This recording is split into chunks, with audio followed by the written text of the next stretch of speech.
기도하겠습니다. 은혜 받읍시다.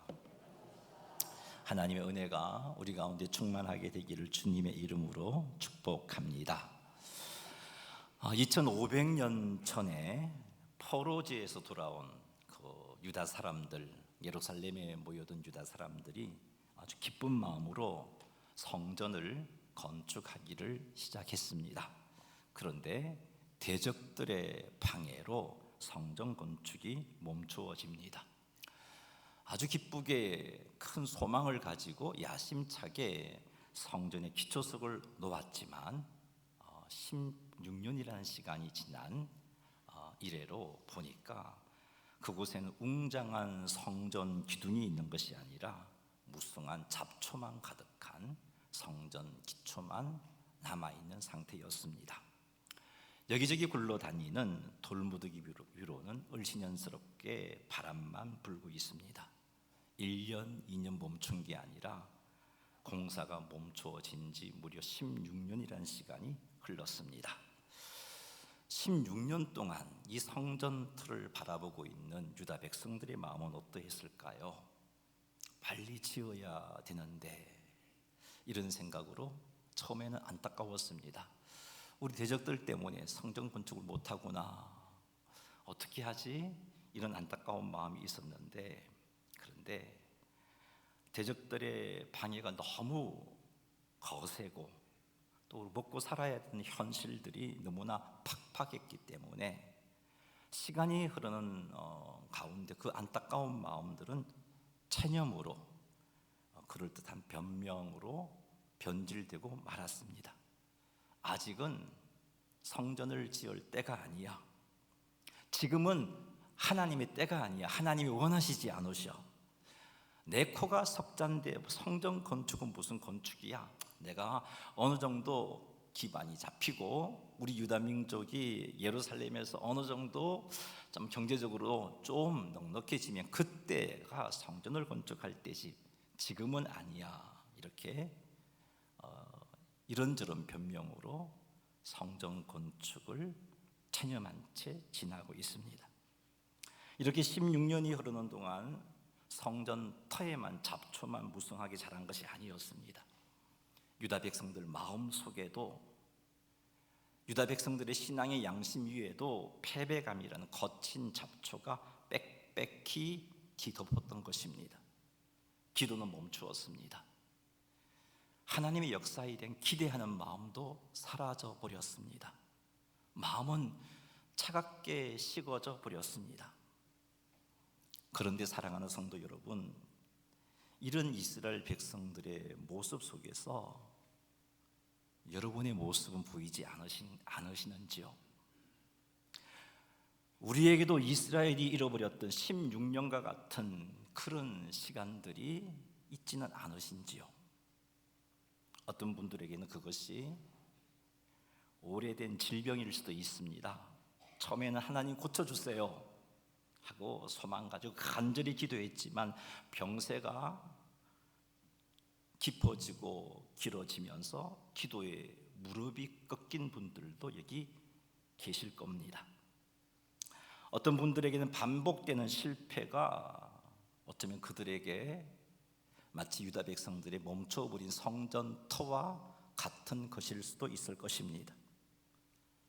사업의 실패와 취업의 좌절감을 겪으면서 예전에 뜨거웠던 그 열정은 온데간데 없고, 내 인생은 여기까지인가 보다라는 무기력함이 잡초처럼 마음을 뒤덮고 있지는 아니하십니까?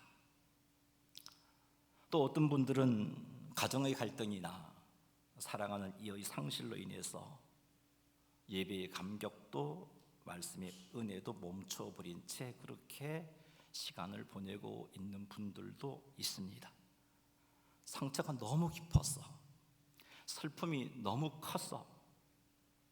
예배의 자리에 나와 있지만 아무런 감동도 없고, 찬양을 불러도 입술만 달싹일 뿐 마음은 냉랭하게 굳어버린 상태.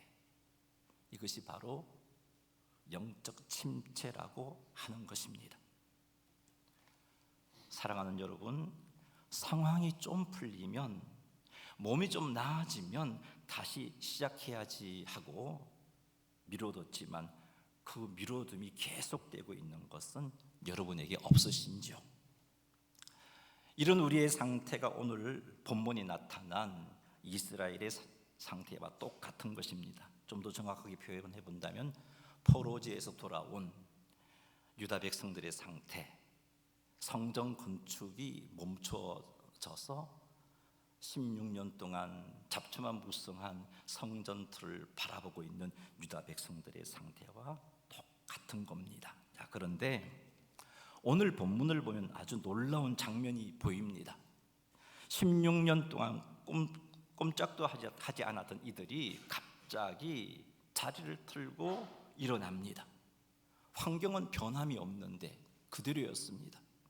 그런데 이들이 다시 일어나서 성전을 건축하기 시작합니다. 도대체 무엇이 영적 침체에 빠졌던 이들을 살려내었을까요? 무거운 그 패배주의에 짓눌렸던 이들이 그 패배감을 깨뜨려버리고 다시 거룩한 열정으로 불타게 만든 것이 무엇일까요? 오늘 말씀을 통해서 멈춰버린 우리가, 지독한 영적 침체의 겨울을 보내고 있는 우리가 다시 하나님 때문에 가슴이 뜨거워지는 역사가 우리 가운데 충만하게 되는 그런 시간이 되기를 주님의 이름으로 축원합니다. 16년 동안 꼼짝도 하지 않았던 이들을 깨운 것은 환경의 변화가 아니었습니다. 여전히 유다는 페르시아의 압제하에 있었습니다. 이들이 성전을 건축하지 못하도록 방해했던 대적들이 사라진 것도 아니었습니다. 두 눈 부릅뜨고 강서편에서 그들은 여전히 유다를 살피고 있었고 방해하고 있었습니다. 경제적인 형편이 좋아졌나요? 그것도 아니었습니다. 먹고 살기가 여전히 힘들었습니다. 그런데 무엇이 이들로 하여금 16년 동안 영적 침체에 빠져있던 이들을 다시금 거룩한 열정을 불붙게 만들었을까요? 그게 무엇일까요? 우리 스가랴 5장 1절 말씀 같이 한번 읽어보겠습니다. 선지자들 곧 선지자 학개와 이또의 손자 스가랴가 이스라엘의 하나님의 이름으로 유다와 예루살렘에 거주하는 유다 사람들에게 예언하였더니 아멘. 1절을 보면 선지자가 등장합니다. 선지자들이 나오죠. 거기 선지자들은 학개와 스가랴입니다. 이들이 영적 침체에 빠졌던 이들에게 무엇을 했습니까? 절망적인 상황과 패배주의에 빠진 이들에게 인간적인 위로를 건네었을까요? 그것 아니잖아요. 그것 하지 않았어요. 이들은 이스라엘의 하나님의 이름으로 예루살렘에 거하고 있는 패배주의에 빠져있던 유다 사람들에게 하나님의 말씀을 전했습니다. 어떤 말씀을 전했을까요? 학개 1장 8절 말씀 한번 읽어보도록 하겠습니다. 비춰주세요. 너희는 산에 올라가서 나무를 가져다가 성전을 건축하라. 그리하면 내가 그것으로 말미암아 기뻐하고 또 영광을 얻으리라. 여호와가 말하였느니라. 아멘. 학개가 한 말이, 하나님의 이름으로 선포한 말이, 산에 가서 나무를 가져다가 성전을 건축하라. 그리하면 하나님께서 그것으로 말미암아 기뻐하고 영광을 받으실 것이다. 이 말씀을 전했어요. 학개 1장 13절도 한번 읽어보겠습니다. 13절 비춰주세요. 그때에 여호와의 사자 학개가 여호와의 위임을 받아 백성에게 말하여 이르되 여호와가 말하노니 내가 너희와 함께 하노라 하니라. 학개는 백성들에게 하나님이 함께 한다고 말씀하셨다는 이것을 백성들에게 전했어요. 학개 선지자 옆에 또 한 명의 선지자가 있었습니다. 그 사람은 바로 이또의 손자 스가랴였습니다. 학개 선지자가 백성들에게 너희의 우선순위가 틀렸다. 산에 가서 나무를 하여 하나님의 성전을 건축하기 시작하라 하면서 백성들이 잠든 영혼을 깨우고 그렇게 했다면 이 스가랴 선지자는 16년의 실패로 인하여서 두려움에 떨고 있는 지도자 스룹바벨에게, 그리고 스룹바벨은 총독인데 그 총독 스룹바벨에게, 그리고 대제사장 예수아에게 이렇게 말했어요. 6절 말씀 한번 읽어보겠습니다.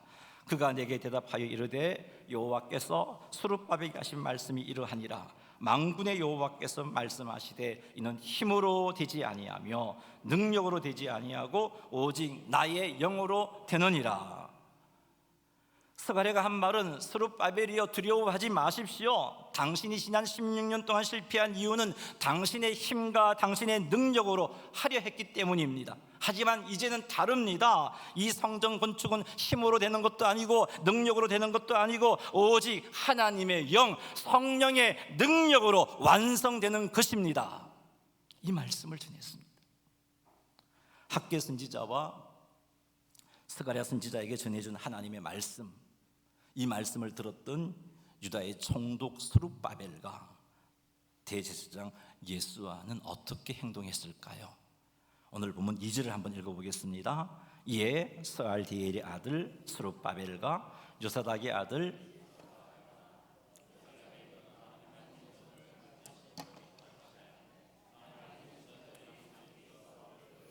아멘. 여기 보니까 선지자들의 말을 들었던 스룹바벨, 총독 스룹바벨과 대제사장 예수아는 일어났다라고 그렇게 기록하고 있습니다. 일어났다는 것은 한 세 가지 의미로 생각해 볼 수 있는, 첫째는 더 이상 패배자로 살지 않겠다, 더 이상 환경 탓하며 주저앉아 있지 않겠다라는 그런 행동의 표현입니다. 두 번째, 일어났다는 것은 실패하게 만든 환경을 믿음으로 돌파하겠다는 겁니다.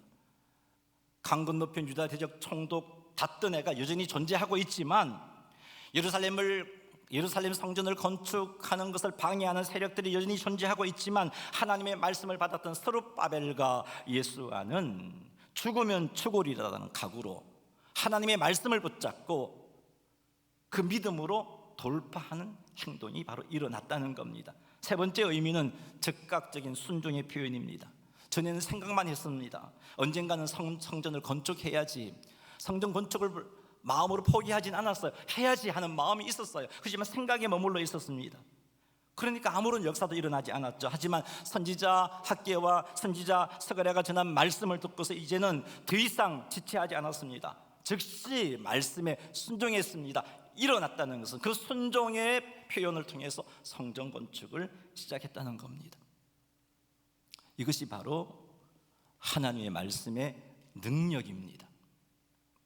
디모데후서 3장 16절 17절 말씀 같이 한번 읽어보겠습니다. 모든 성경은 하나님의 감동으로 된 것으로 교훈과 책망과 바르게 함과 의로 교육하기에 유익하니 이는 하나님의 사람으로 온전하게 하며 모든 선한 일을 행할 능력을 갖추게 하려 함이라. 아멘. 여기 보니까 하나님의 말씀은 어떤 역할을 하느냐, 그 말씀이 들려질 때 그 말씀을 들었던 하나님의 자녀들은 온전해진다고 말하고 있어요. 온전해져서 모든 선한 일을 행할 수 있는 능력을 갖추게 된다고 말씀하고 있습니다.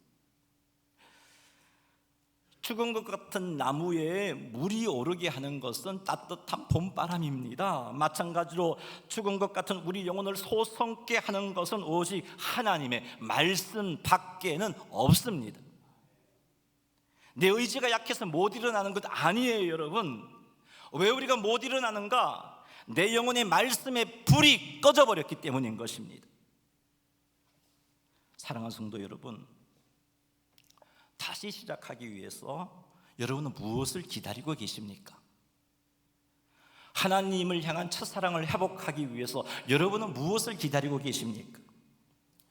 하나님을 사랑하는 뜨거운 마음의 회복을 위해서 여러분은 무엇을 기다리고 계십니까? 여러분의 가정의 회복을 위해서, 예배의 감격의 회복을 위해서 여러분 도대체 무엇을 기다리고 계십니까? 하나님 주신 비전과 그 꿈을 이루기 위해서 여러분은 도대체 무엇을 기다리고 계십니까? 상한 감정이 회복되기를 기다리고 있나요? 환경이 변화되기를 기다리고 있나요? 시간이 지나면 회복되겠지라는 생각으로 그냥 시간만 보내고 계신 건가요? 아니면 원래는 뭐 이렇게 살았으니까 이제 한 달밖에 안 남았는데 내년에 다시 시작하겠다, 그냥 그렇게 주저앉아 계신 건가요? 경제적인 어려움이 회복되기를 기다리고 있는 건가요? 건강이 회복되기를 기다리고 있는 건가요? 이것들이 여러분이 원하는 대로 되면 과연 여러분 마음속에 있는 그 패배주의는 사라지고 거룩한 열정이 회복될까요? 아닙니다, 여러분. 아니에요. 하나님의 말씀이 내 귀에 들리기 시작하면 그때가 바로 시작할 때인 겁니다. 지금 이 시간 선포되는 말씀이 여러분의 심령을 두드리고 있다면 그것은 이제 그만 겨울 잠을 자고 깨어나라는 하나님의 신호인 겁니다. 이때 우리가 해야 할 일은 일어나는 거예요. 더 이상 영적 침체의 상태로 살지 않겠다, 더 이상 패배주의에 사로잡혀 살지 않겠다, 더 이상 환경만 탓하며 주저앉아 있지 않겠다는 것을 지금 행동으로 표현해야 되는 겁니다. 우리를 영적 침체에 빠지게 만들었던 모든 환경을 믿음으로 돌파해야 되는 거예요. 내일 해야지, 내년부터 해야지 하지 말고 오늘 이 시간 순종하시기를 바랍니다. 이렇게 할 때 회복되어집니다. 예배의 감격이 회복되어지고 하나님이 주셨던 그 샬롬, 누리지 못하고 있는 그 샬롬이 회복되어지고 하나님께서 주신 말씀의 비전들을 이루게 되는 것입니다. 영적 침체를 떨쳐내고 하나님과 동행하는, 하나님 것을 이루는 그런 삶을 살게 되는 겁니다. 기억하십시오. 내가 생각했던 여러 가지 환경들이 회복되기를 기다리지 말고 주의 말씀이 들려지기를 사모하시고, 그리고 그 말씀이 들리기 시작하면 그때가 바로 하나님께서 다시 시작하라고 주시는 사인이구나 여기시고 일어나시기를 주님의 이름으로 축복합니다.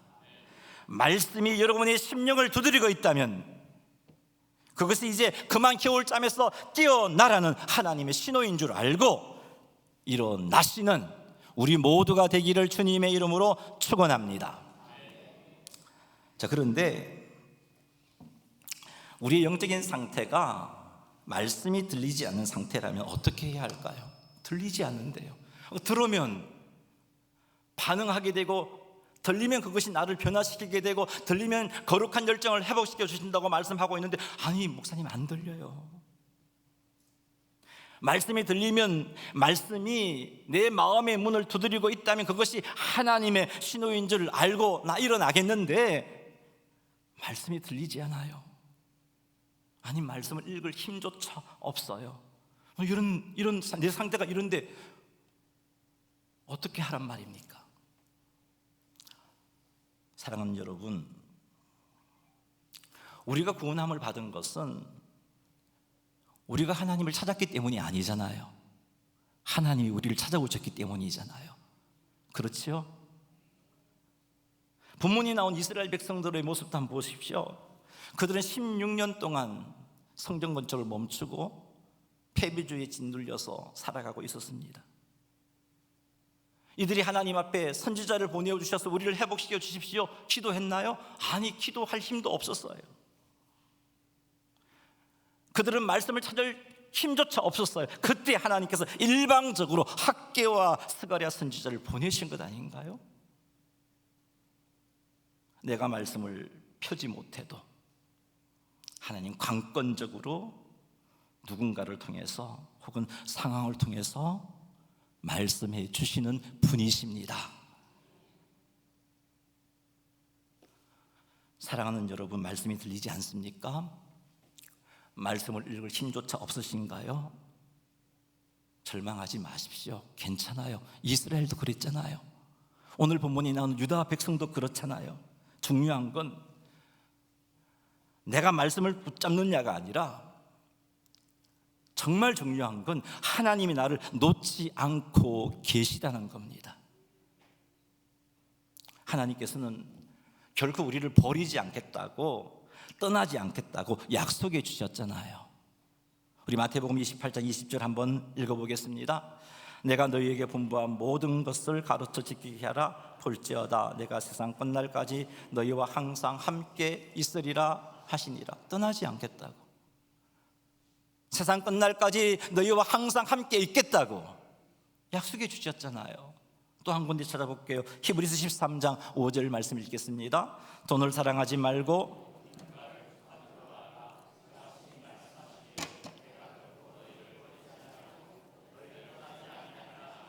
아멘. 사랑하는 성도 여러분, 하나님께서 약속하셨어요. 결코 우리를 버리지 아니하고 떠나지 아니하리라 약속하셨잖아요. 그래서 현재 우리의 모습이 어떠하든지 간에 소망이 있는 거잖아요. 자, 옆 사람이 이렇게 이야기합시다. 성도님은 소망이 있어요.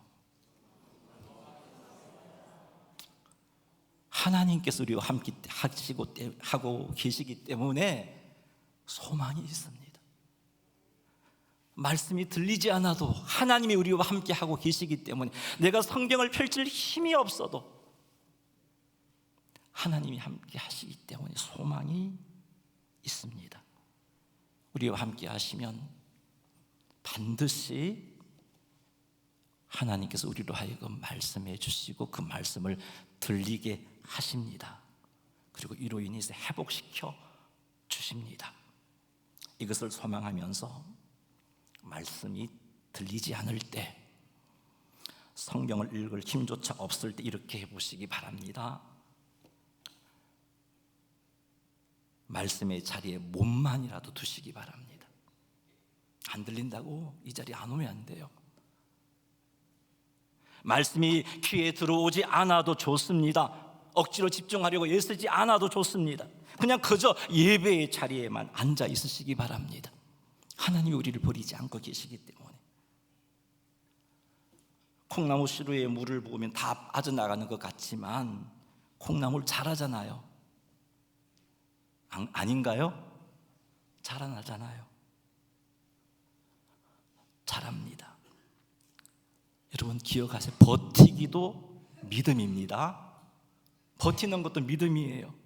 그 자리에 앉아 있는 것, 이것이 우리가 영적 침체에서 벗어나기 위한 우리가 해야 할 가장 중요한 순종입니다.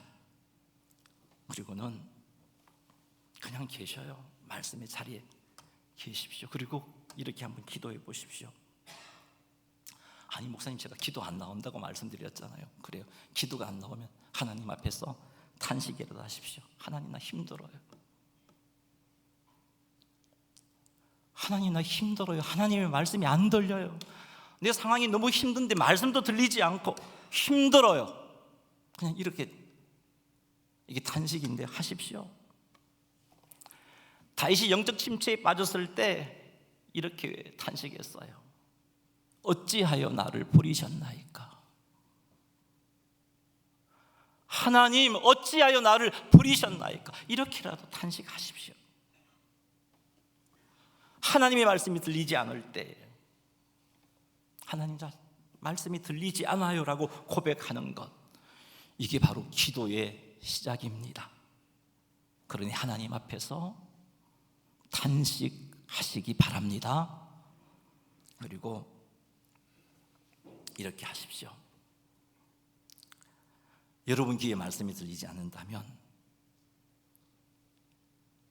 신앙 공동체 속에 말씀하신 그 말씀에 귀를 열어보십시오.